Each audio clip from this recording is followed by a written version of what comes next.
વાત કરીએ તો સ્થાનિક સ્વરાજ્યની ચૂંટણી પહેલા વડાપ્રધાન મોદી ગુજરાતના પ્રવાસે છે।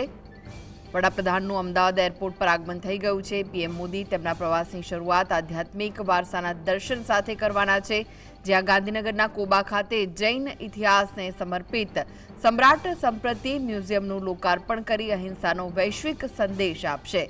જે બાદ સાણંદમાં કેન્સ સેમિકોન પ્લાન્ટનું ઉદ્ઘાટન કર્યા બાદ વાવ થરાદ ખાતે વિકાસ પ્રોજેક્ટનો શિલાન્યાસ અને ઉદ્ઘાટન કરી રાષ્ટ્રને સમર્પિત કરશે। વડાપ્રધાન મોદીનો મિનિટ ટુ મિનિટ કાર્યક્રમ નજર કરીએ તેના પર તો સવારે 9:45 અમદાવાદ એરપોર્ટ પર તેમનું આગમન થયું છે।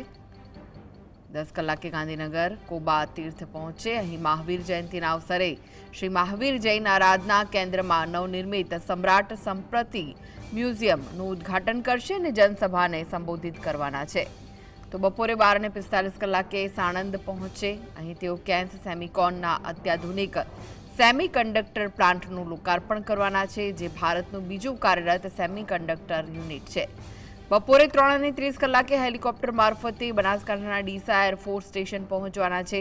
સાંજે 4 વાગે નવરચિત વાવથરાદ જિલ્લાના લાખણી તાલુકાના નાણી ગામ ખાતે જાહેર સભા સ્થળે પહોંચશે।